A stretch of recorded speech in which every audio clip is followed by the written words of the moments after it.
The Penguins made some coaching changes this weekend, but not the ones you think.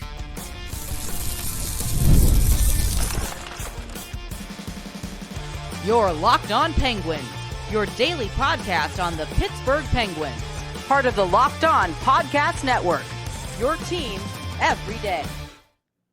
Hello and welcome back to another episode of the Locked On Penguins podcast. I am one of your hosts, Hunter Hodes. You can follow me on Twitter at Hunter Hodes, joined by my co-host, Patrick Damp. You can follow him on Twitter at Syndrome for Wet, and you can follow the show's Twitter at LO_Penguins. Of course, thank you all so much for making this your first listen/watch of the day. We are free and available on all platforms. And finally, today's episode is brought to you by Monopoly Go. Yes, I admit it, I have a competitive side and is a big fan of Monopoly Go, the mobile hit twist on classic Monopoly. So join your friends today and download Monopoly Go now free on the App Store or Google Play. So Pat, the Pittsburgh Penguins made some long-awaited coaching changes, right? No, they didn't do it for the Bane Club, but they did make some changes to their AHL affiliate, the Wilkes-Barre Scranton Penguins. Jason Spezza announcing on Sunday that head coach J.D. Forrest and assistant coach Kevin Porter will not be back with the team next season. They're not renewing their contracts, and Spezza, he will oversee the coaching search for Wilkes-Barre. This comes after Wilkes-Barre got swept in their 3-game series against Lehigh Valley. And let's face it, this is a very disappointing result for Wilkes-Barre. They were expected to win this series and move on to the second round. They called up a lot of reinforcements for the ECHL playoffs, and they lasted all of 2 games. I will say, I did feel really bad for Wilkes-Barre in game 2 because they were playing really well in that game. They were up 3-1. They took that lead into the third period. They give up a goal in the third to make it 3-2. And then after that, honestly, I hate saying this, Wilkes-Barre got hosed a couple of times in the third period. The goal that made it 3-3, that was a blatant high stick. Somehow the officials missed the call. Then Radim Zohorna gives the Penguins a 4-3 lead with less than 4 minutes to go. You're thinking, okay, they're going to skate out of there with the win. They're going to send this series back to Wilkes-Barre. But nope, they did something that their parent team did a lot of this past season, and they blew a lead late in the third period, but it wasn't for a lack of trying to blow the lead. The officials missed another really bad penalty in the corner. Sam Poulin was blatantly interfered with, and then I believe it was Mark Johnstone that was taken down. They missed 2 penalties there in the corner that leads to the tying goal late in the third, and then Lehigh Valley wins the game in overtime. They got hosed very badly by officiating in this game, but still, no surprise that Wilkes-Barre is going to have a new head coach for next season, because that's just unacceptable to lose those 2 games to Lehigh Valley, a team that I think Wilkes-Barre is better than.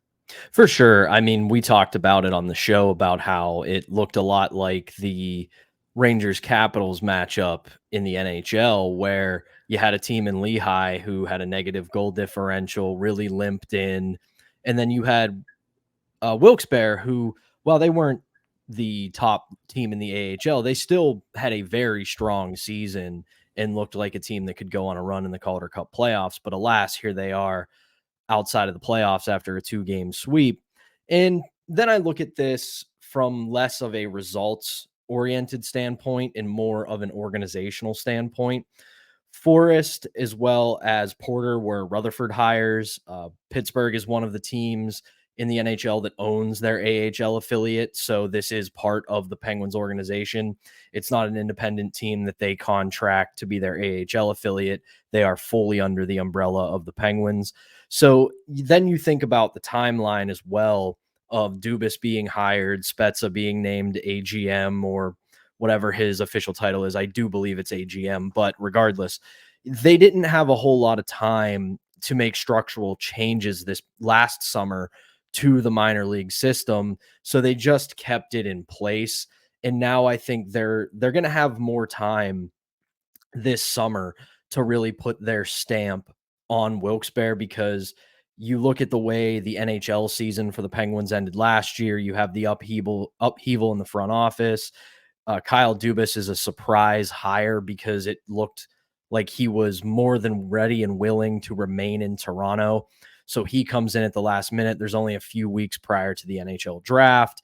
And then you've got free agency. Now he's had an entire season to really put his stamp on the big club. Now he's going to put his stamp on the AHL club. So you see that's going to be more of a process of this summer. And we'll get into everything this has to do with the big club, the coaching staff, and things like that. But overall, I mean, between both the results of the Calder Cup playoffs and the 2-game sweep and the organizational timeline, I can't say I'm overly shocked by this move. Agreed. I think it was just time for a fresh start for all parties involved, and this allows Dubas and Spezza to really bring in their own head coach to really develop a lot of these prospects in the Penguin system, because that's what's most important to me when it comes to this. Like, obviously, the AHL season is pretty important, and you want to see how this team does throughout the regular season, and you want to see if they can go on a deep run in the playoffs. But I really care about how this coach develops the next wave of talent in this organization. And obviously, I'm not going to kick JD Forrest when it's down. I'm sure he was doing a very fine job in Wilkes-Barre, but it's obvious that they want their own coach in place that can do a bit of a better job. So I'm curious to see what type of coach they go after here, Pat. Are they going to go after someone with maybe NHL head coaching experience to coach their AHL team? Or are they going to go after someone who really hasn't had too much experience coaching at the NHL or AHL level, but is a really good communicator? It's going to be a really interesting search, to say the least. It will. And assuming that Fenway Sports Group is similar to MLSE in Toronto, you figure this is going to be an AHL team that's run like an NHL club, because Kyle Dubas and just the Toronto Maple Leafs in general, since MLSE really took over as ownership in Toronto, they have placed a serious emphasis on their AHL team not just being a spot for development, but a spot for meaningful hockey. Yeah. You know, putting aside what Toronto and the Maple Leafs have gone through on the NHL level, the Toronto Marlies are very well run. They're very well coached, and it's not just a feeder system for the Maple Leafs. It's a destination that players go to win, to play meaningful hockey. And I've long said that is a huge, huge opportunity for your NHL club when your AHL club plays actual competitive hockey, rather than just guys show up there, they stick around for a couple months and think, okay, if I play well, regardless of what the team does, I'll get my call up to the big club and I don't got to worry about this place anymore. No, you want to have that team go on deep runs. You want them to play meaningful hockey. And Wilkes-Barre, all things considered, despite having a lot of graduates up to the NHL, to the Pittsburgh Penguins, they have not really played much meaningful hockey over the last decade. So that, I think, is about to change in a big way for the Penguins organization. The goal for them is to kind of be like Hershey for the Capitals.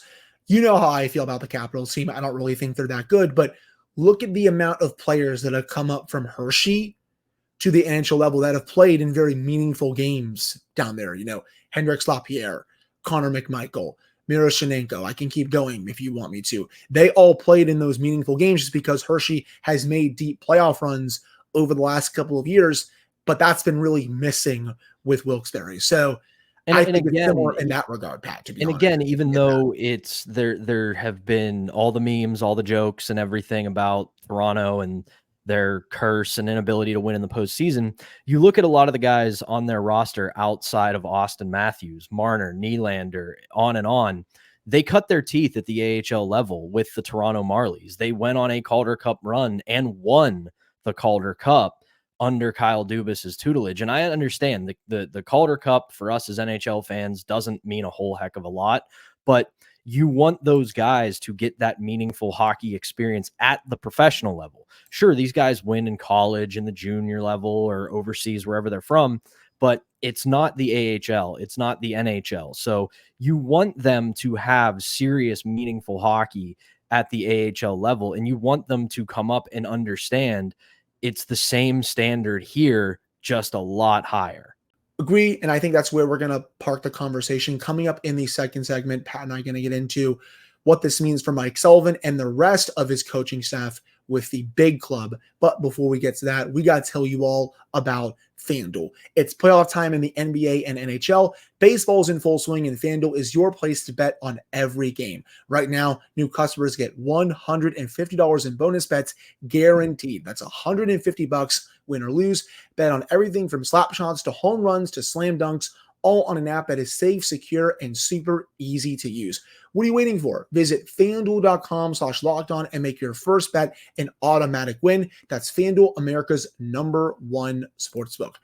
And we're not done. We still got to tell you all about Game Time. It is an authorized ticket marketplace of the NBA, which makes getting playoff tickets even faster and easier. Prices on the Game Time app actually go down the closer it gets to the tip-off. With killer last-minute deals, all-in prices, views from your seat, and their lowest price guarantee, Game Time takes the guesswork out of buying tickets. Priority, last-minute deals. You can save up to 60% off buying last-minute tickets for sports, concerts, comedy, theater, etc. You can also get some flash deals. Save even more with exclusive in-app deals on select seats ahead of the game or event. There's also zone deals. Save even more when you choose a section and let Game Time choose the seats for you. All-in pricing, toggling this feature shows the total up front with no surprise fees at checkout. Seat views, you can get a great view of your seat in the app right before you buy the ticket. And of course, the lowest price guarantee, or Game Time will credit you 110% of the difference. Take the guesswork out of buying NBA tickets with Game Time. Download the Game Time app, create an account, and use code LOCKEDONNHL for $20 off your first purchase. Terms apply. Again, create an account and redeem code LOCKEDONNHL for $20 off. Download Game Time today. Last minute tickets, lowest price guaranteed. All right, we're back here on this episode of the Locked On Penguins podcast. I am one of your hosts, Hunter Hodes, joined by my co-host, Patrick Damp. So in terms of what these moves might mean for Mike Sullivan, obviously he is going to be back as Penguins head coach next season. I think if he was not going to be back, they would have fired him by now, obviously. But if Wilkes-Barre is able to hire an experienced veteran coach who has coached in the NHL before, I think they could be setting this up with an angle like, okay, Mike, if you don't have a good start to next season, your replacement is now in-house, and this coach will replace you if this team gets off to a really poor start. Say, Pat, they start, I don't know, just throwing this out there, 3-9-1, 4-10-1, something like that, and Mike Sullivan gets canned. The coach in waiting would be in Wilkes-Barre. That would be the next interim or potentially full-time head coach. I really could see Kyle Dubas and Jason Spezza going down that road for this next hire.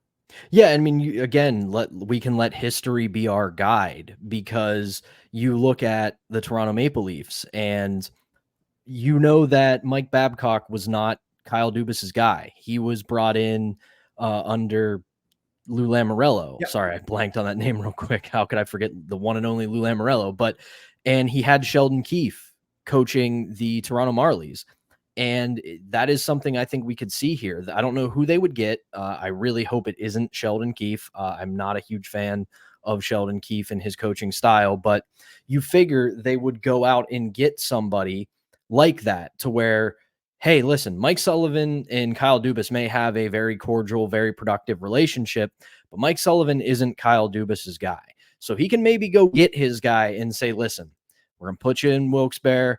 If things go well this year, you're probably just going to be our development guy. You're going to get guys ready for the NHL, but keep your phone on, because if things go poorly at the NHL level, you may be getting a call to come up and coach the Pittsburgh Penguins. So we'll see. And I also look at this as Dubas was very non-committal to everybody but Mike Sullivan.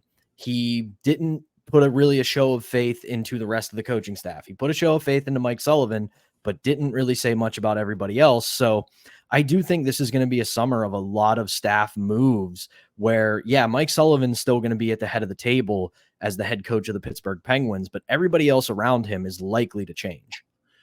Are you concerned that they haven't made any of those other moves yet to the NHL coaching staff? Just because, I mean, I saw a bunch of the takes on social media on Sunday. Well, why aren't they doing anything for the big club and all this stuff? And while I get that those people are a bit frustrated, sometimes these things do take a little bit of time. And heck, Pat, maybe they're waiting for a certain coach to be made available if a team gets eliminated.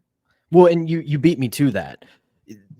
at one point this summer, it's not even summer yet, this end of the season, there were 16 available jobs because 16 teams fired their coaches. One of them has since been filled with Lindy Ruff going back to Buffalo, but there is going to be more fallout because you look at the way this first round is unfolding. I've said it on the show before.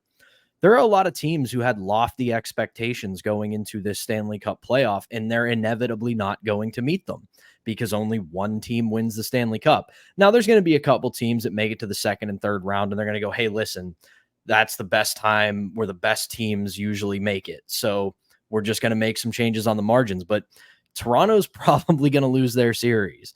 There's going to be a couple other teams, and I don't think it's the Islanders because Patrick Waz just got in there, but you look at a couple of the other teams facing elimination, and they're probably going to make coaching changes. And with that many open jobs and so many other guys out there, they have a lot of a pool to go from. And that doesn't even get into guys who may want to make the leap from junior, guys who may want to make the leap from the NCAA or whoever else. So I said this on Sunday when the announcement came out.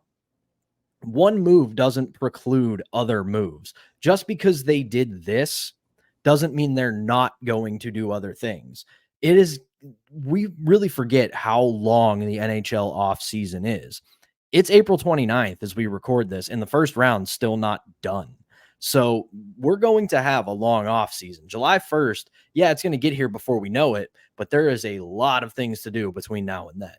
Agreed. And I think you can be disappointed maybe that some moves haven't been made yet when it comes to this coaching staff. But again, I will fully judge how this staff and honestly how this team looks when opening night comes in October. I'm not going to get my panties in a wad on April 29th, a couple weeks after the season ended. Like, yes, is it a little annoying that they haven't made a couple of changes to the coaching staff with Tar Reardon, Mike Lucci, or maybe even to a degree, Mike Sullivan?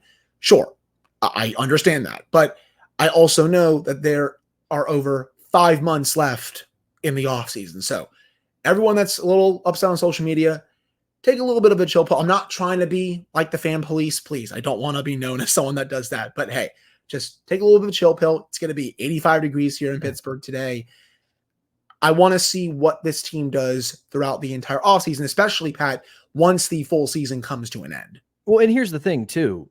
I said that there's 15 head coaching jobs open, and the pool is still pretty large of guys who are available and coaches that are available. There's also guys who might go on a really successful Calder Cup run this summer that might look to move up. And there's going to be guys who miss out. There are going to be guys who have their sights set on becoming an NHL head coach that don't get an NHL head coaching job. Well, with the way the things have gone in Pittsburgh the last few years, it should be a somewhat attractive destination because this team has underachieved. There's no two ways about it. There's certainly reasons for it that are beyond the control of coaching, but at the end of the day, the team has underachieved. So if you're a guy who misses out on an NHL head coaching job, you can look at Pittsburgh and go, I'm willing to bet that seat's getting pretty hot. So if I join Mike Sullivan's staff, maybe I become Mike Sullivan in just a matter of a few weeks or a month. Yeah, I agree with you, but I did want to say there's not 15 head coaching vacancies, at least right now. I think what you meant to say is throughout the last year, half the teams in the league have replaced their head coach. But right now there's about, I believe it's around 5 to 6 NHL head coaching vacancies right now. And that could grow by the time this season ends. Yeah, that's the downside of speed reading is I just read the amount of firings and took it as the amount of job openings because I'm a dummy. And like I did in college, I crammed instead of actually studied. Pat's having a case in the Mondays here, people. That's what he's trying to say here. But I think that will do it for this second segment. Coming up to end the show, at least one of the Penguins farm teams has moved on in the playoffs. The Wheeling Nailers got a big win in Game 5 to advance to the second round. Pat and I are going to discuss that, plus give some of our thoughts on the Stanley Cup playoffs as well to end the show. But before we get to that, we got to tell you all about our next sponsor, and that is Monopoly Go. So, Pat, I've been told I'm a fairly competitive person. What do you think? Do you really want me to roast you for Fortnite again? Because I know you're a competitive guy when you pick up them sticks. all the time. I always play on my controller. I haven't learned keyboard just yet, but it's a long-term goal of mine to play on keyboard and mouse. But speaking of Monopoly Go, at least, in Monopoly Go, you can team up with friends for timed tournaments where you work together to build up each other's boards. The more you win together, the more awesome prizes you unlock. And there's so much to get. You can get unique stickers. You can trade with friends to complete albums for big prizes. Cool new playing pieces for travel the boards with. You can also get hilarious emojis for taunting friends when you smash their buildings or heist their vaults. Plus, Monopoly Go feels new and exciting every day with constantly changing tournaments and challenges, a ton including their own unique minigames like digging for treasure or a robot Pinchino machine. And there's always new timed events that help you win big, like massive multipliers for everything you win or rent frenzies. There's always something fun to discover in Monopoly Go, so get off the bench and go download it now, free on Google Play or the App Store. Game on. All right, we're back here on this episode of the Locked On Penguins podcast. I am one of your hosts, Hunter Hodes, joined by my co-host, Patrick Damp. So, Pat, at least one team for the farm system for the Penguins was able to advance in their playoffs. Congratulations to the Wheeling Nailers beating the Indy Fuel in 5 games. They erased a 1-0 deficit with 3 straight goals, and Justin Adamo and Matt Koopman scored 2 goals each in Wheeling's 4-2 win over the weekend. For everyone that was up at Cranberry watching that game, well, you were in for a treat as Wheeling got that massive win. They'll now take on Toledo in the second round. The first 2 games in Toledo, next 3 will be in Wheeling, and then the final 2, if necessary, will be in Toledo. But that's still a big series win for Wheeling as they try and go on a really deep run here in the ECHL playoffs. Yeah, it's huge for them because, again, the theme continues. You want to see your farm clubs playing meaningful hockey at this time of year. You don't want it just to be looked at as a stop on the road. Of course, it is that. You want your guys to have that burning desire to get to the NHL and play at that level, but you want it to come in an environment where you're actually playing hockey that matters. And another big comeback for them. They go down early, they erase the deficit and never let it go. And again, it's a weird game for them because they didn't play it at West Banco Arena. Like you said, they played it at the Lemieux complex. For all intents and purposes, it's a neutral site. Yeah, sure. It's easier for those in Wheeling to get up to Cranberry than it is people from Indianapolis to get there. But at the same time, you still had to travel there. You had to make adjustments because you're in a building you're not used to. And now they go on to play a pretty big rival in Toledo. If you've been at all paying attention to the Wheeling Nailers for the past 10 or so years, lot of roads lead back and forth from Wheeling to Toledo, and these 2 franchises do not like one another. So this will be a very fun matchup for them in the second round, and a huge, huge hat tip to a guy who is their head coach and was a huge part of that team's run to the 2016 Kelly Cup final, and that's Derek Army. He was an absolute fan favorite when he was there, and rightfully so. The guy could score goals almost at will, heart and soul guy, fell in love with Wheeling, made it a part of his life, and now he's coaching the team that meant so much to him. So I'm very excited for them, and I'm even more excited to follow them through this journey, and might have to make my way back down to my old stomping grounds of Wheeling, West Virginia, and catch a game or 2. Yeah, you can go down potentially in a couple weeks. The series is expected to start this Friday and Saturday in Toledo, and then May 8th, May 10th, and May 11th will be the games in Wheeling. The 11th, obviously, that is Game 5. That's if necessary. And you can get tickets visiting wheelingnailers.com or call 304-234-GOAL. So congratulations to Wheeling. Really nice first-round series win. They'll now go up against the Toledo team that is one of the better teams in the ECHL this year. But moving along to the Stanley Cup playoffs, did you have any thoughts on this series so far? I mean, I hate to say this, but I knew this was coming with the Capitals and the Rangers. There's a reason why the Capitals had a minus 37 goal differential heading into this series. And I'm going to try to sound like someone who doesn't have copium. Yes, the Penguins definitely blew it a lot of times this season, but I still don't think it's that hot of a take to say that the Penguins would have given the Rangers at least a better fight than what the Capitals just did. The Capitals scored 7 goals in 4 games and didn't really come close to winning any of those 4 games. Again, I don't think the Penguins would have won that series. I think they still would have lost potentially in 5 or 6 games. I just don't think it's that hot of a take to say that the Penguins would have given them at least a little bit of a better fight. I know Probably have a little bit of copium there, but that series went how I expected it to. Yeah, I mean, end of the day, the true truth of the matter is that you have 82 games to prove that you belong in the Stanley Cup playoffs, and the Penguins did not do that. They, an average power play here, or a couple better goaltending performances there, or a couple held leads there, then they're right there in it, and they probably do give the Rangers a better fight. And again, I'm right there with you. I don't think they would have won the series, but 5-6 games, maybe 7, take a little bit of a chunk out of the Rangers and give them a little bit of less rest time on their quest for a Stanley Cup. Sure. But end of the day, I mean, I'm not going to sit here and pretend like, no, the Penguins did not belong. They should not have had they would have given the Rangers a better fight, but that's an entire counterfactual that we're never going to be able to prove. Right. They also blew it for 68 games and blew so many leads. So yes, in a way they got what they deserved. I mean, they definitely did, but I still, again, would have liked to see what they would have done against the Rangers overall, just because I think they would have given them at least a little bit of a more fight. Outside of this, I'm sorry. I hope this isn't a hot take, but this first round has kind of stunk. Yeah. A lot of these series are bad. I thought Tampa Bay was going to put up a lot more of a fight against Florida so far. I thought Toronto was going to play at least a little bit better against Boston. And oh boy, if they lose this game 5 in Boston, the takes coming from Toronto will melt everyone's brains. But I also want them to inject it into my veins because it's going to be awesome. You then have the Islanders series against the Hurricanes. Of course, it takes double overtime for them to get their first win in that series. I do feel really bad for the Predators, up 3-1 with less than 3 minutes to go. You give up 1 6-on-5 goal. Colton Sissons, literally an inch away from ending that game in regulation. Besser gets the hat trick. Vancouver then wins in overtime. They go up 3-1. I was gutted for Predators fans there. And then the Kings last night, they threw everything, including the kitchen sink, at Stuart Skinner and the Oilers. They're not able to win.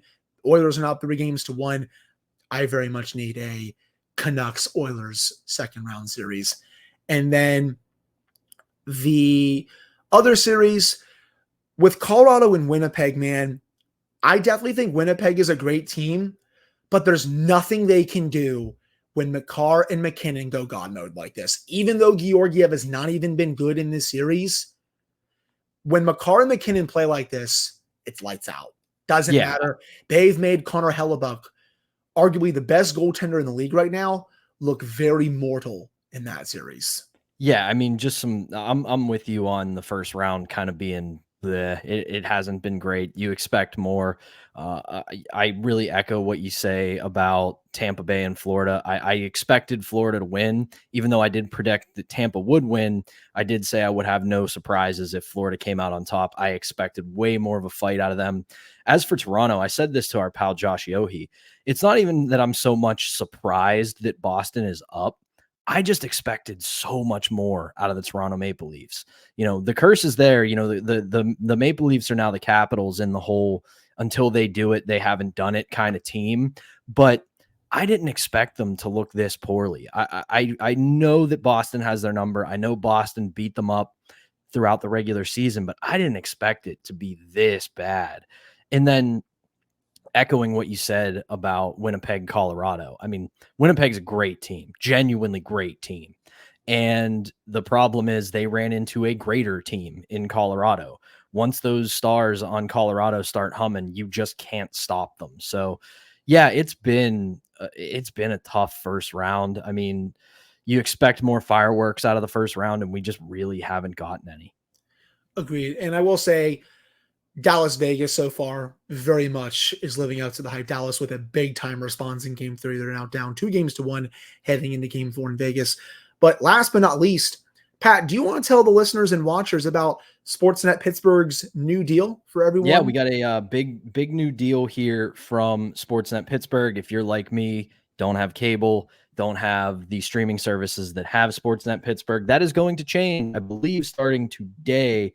I'd have to check again, but they are going to offer a direct-to-consumer streaming option beginning, I believe today. I'm going to have to confirm that later, but it will be $17.99 per month. You'll get their entire library, including Pirates and Penguins games. So you don't have to go on some Google searches that are making you worry that your computer might blow up anymore if you're willing to pay that cost. So huge news. And again, I keep saying this both at my everyday job and just in general. This is a oncoming sleeping giant that I think a lot of sports leagues and a lot of teams are going to have to find a way to reckon with, because with so many people cutting the cord and walking away from traditional cable, if these leagues and teams don't start to find a solution away from regional sports networks, you're eventually going to have direct to consumer options, whether it's from the networks themselves or the teams themselves. Because we've seen a lot of teams offer this now where you can pay a flat fee and you get all of that team's games for that season. So this is a big moment, but for us right now as Penguins fans, we finally have our option to see the regional broadcast. Right. I think this is the future of sports television in a way, especially for local teams. Overall, I think you're going to see a lot more teams in the NBA, MLB, and NHL do this over the next few years. But that's big news for me. I have Fubo, and my girlfriend uses it downstairs. Her dad also uses that account. So I don't think I'm going to be canceling that anytime soon. I'm just going to keep that. But if you or someone you know has Fubo that really doesn't need it, or some other service, well, you can tell them to cancel this and just get SportsNet Pittsburgh and pay $17.99 a month to watch every single Penguins and Pirates game throughout the season. But I think that'll do it for this episode of the Locked On Penguins podcast. Thank you all so much for taking the time to listen to / watch this episode. Pat and I will be back with another show for you all on Tuesday. We'll probably continue the season reviews and discuss other things relating to this wonderful hockey team. But again, thank you all so much for tuning in. We appreciate it. We'll be back on Tuesday.